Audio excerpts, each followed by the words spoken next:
bill. Thank you. Now, Ministers, Honorable Ministers reply.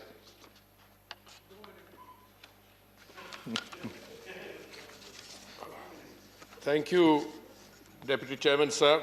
I would like to start by thanking all the honorable members, 14 of them, who have taken the floor today.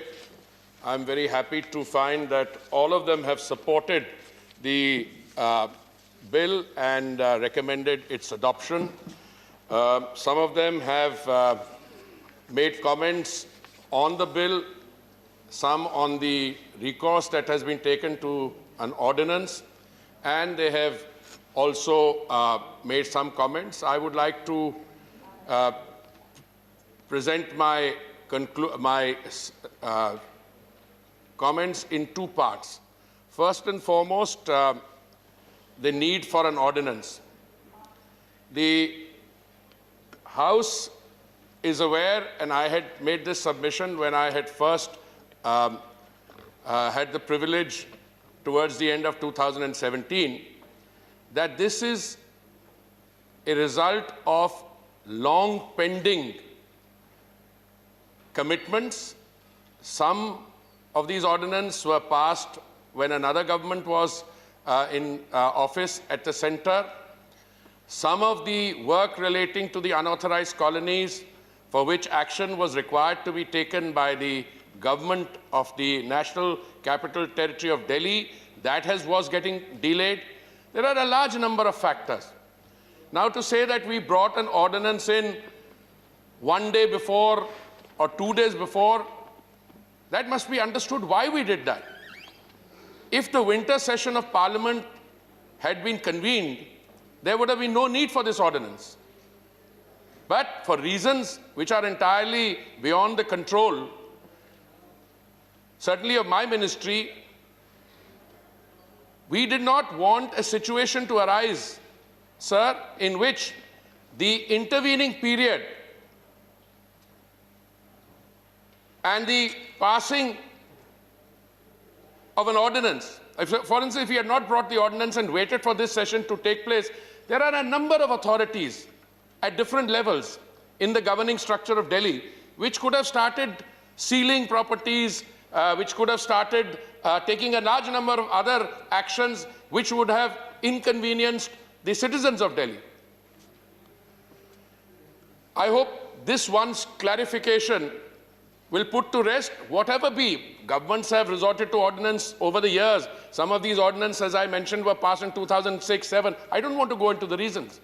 But now let me come to the framework of cooperative federalism in which Prime Minister Modi's government has viewed this. Let me, by way of a background statistic placed before this House, that in the 10 years that the Congress-led UPA government was in power at the center, the total amount of money made available in all the programmatic interventions that the UPA government introduced, there are a large number of schemes.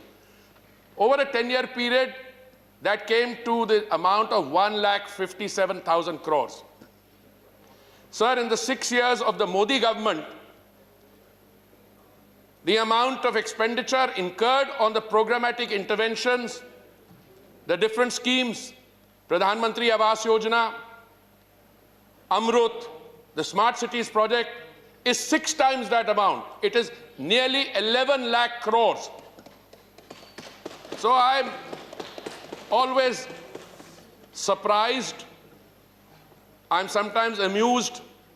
I don't get angry when in a discussion taking place on the 8th of February 2021, one of my learned colleagues and friends quotes a report of a parliamentary committee of 2018. Surely there have been reports of 2019-20. But in order to produce a narrative which is not only flawed, but fake, you quote a 3-year-old report or a 2-year-old report. Let me share with this House what the figures are on the Pradhan Mantri Awas Yojana. The Prime Minister said that it was his dream that by the year 2022, Every Indian citizen, no matter where he or she lives, should have a roof over their head. And he also added that the title of the house, of the Awas, should be in the name of the lady of the house. A demand assessment was done when the Pradhan Mantri Awas Yojana commenced, and according to that demand assessment, it turned out that a total of 1 crore 12 lakh homes would have to be built by the year of 2022. And these were under 4 verticals. One is the affordable housing in partnership. And I want to point this out to my good friend, the honorable member, who represents a party which is in office in Delhi. Affordable housing in partnership means that the state government makes available land under this vertical. Then the state government and the central government both give some money, typically 1.5 lakhs each, and the rest is borne by the Labharti or the beneficiary. All state governments, most of the state governments have implemented this scheme, but not all. But the result today is that out of the total demand assessment of 1 crore 12 lakhs, 1 crore 11 lakh houses have already been sanctioned. 42 lakh units have already been handed over to the beneficiaries. And Mr. Deputy Chairman, sir, 72 lakhs units are currently under construction. So the scheme has already been exhausted, except in states which have not implemented them. Now, in the case of Delhi, they have taken recourse, but in a very limited way, to one of the verticals, which is the CLSS vertical, Credit Linked Subsidy Scheme, which is an interest subvention. Say a young couple, somebody who started professional life, wants to acquire a residential unit and then approaches the bank, and the bank would typically give a loan at a 12% interest under CLSS. The beneficiary, if he or she belongs to the eligible category, would get a 3% interest subvention. Other than this, they have not implemented. Many states are like this. Then there is beneficiary-led construction, and then I come to the most important, to which many honorable members have made a reference, in situ slum rehabilitation. Sir, typically in India or in any other city of the world, people who go looking for work, they find the work somewhere where there is economic activity, mostly in the center of cities. And slums the world over grow up in the center of cities. So the Pradhan Mantri Awas Yojana has a vertical which is called in situ slum rehabilitation. Sir, the good news is that in the city of Delhi, the Modi government has, through 3 projects, through schemes, ensured that work is underway to benefit 1.35 crore out of the 2 crore citizens of Delhi, which is the figure expected in the next census later this year. Pradhan Mantri Awas Yojana, sir, ends up giving the beneficiary title. And as I said, 1 crore 11 lakh homes have been sanctioned.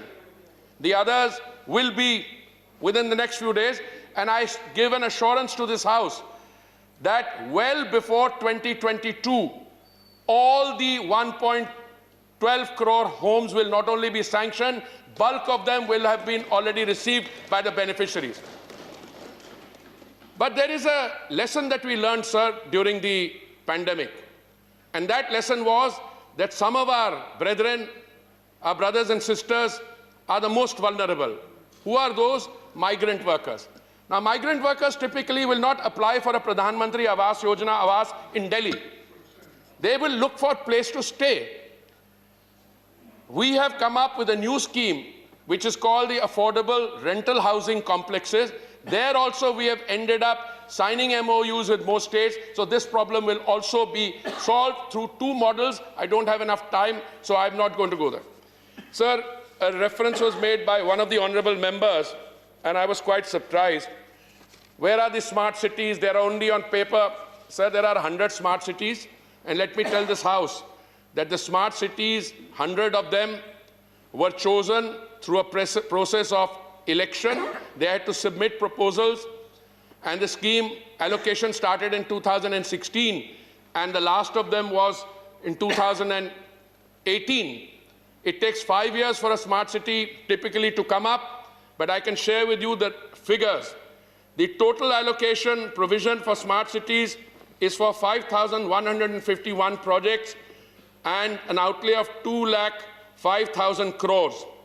I'm very happy to inform this House that projects worth 1,79,000 crores have already been tendered.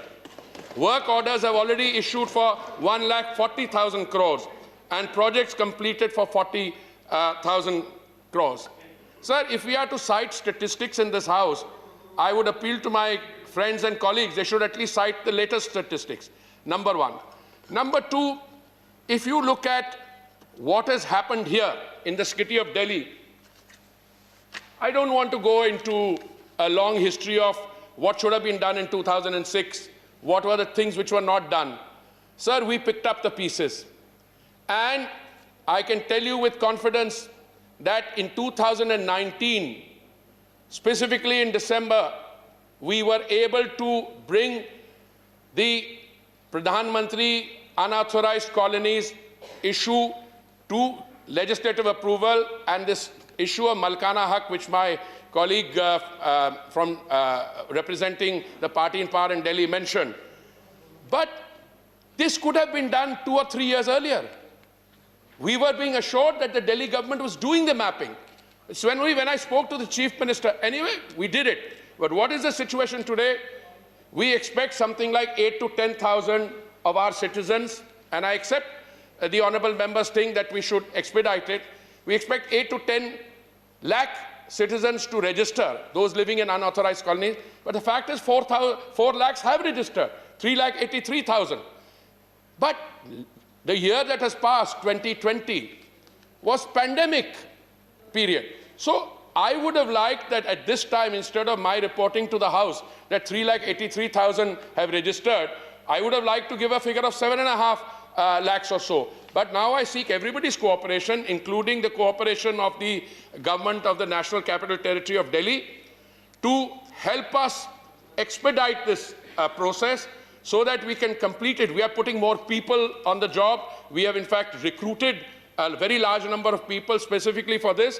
Sir, the GNCTD, DDA, and MCDs are required to adopt measures to finalize norms, policy guidelines, feasible strategies for making orderly arrangements to deal with the problem of encroachment and unauthorized development.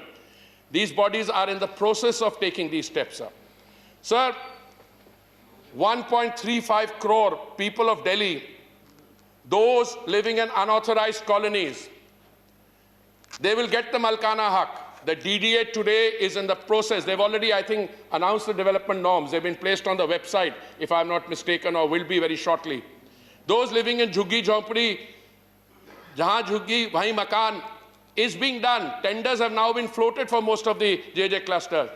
But I can tell you, sir, Delhi is not only a historical city, one of the most beautiful cities in the world. I'm proud of it. I lived here. I was born here. And this is my city. But Delhi will not only benefit from the improvement in the living condition of the 1.35 crores, but that 20,000 crore Central Vista project will also make Delhi one of the finest capital cities in the world. And we will be all proud of the fact that next time in December, when we celebrate the 75th anniversary as an independent nation, we will do it in a new parliament building where some of us will have to get a little space also to sit in it. Not only us, on the treasury benches, all members. Sir, I thank you very much for giving me the time.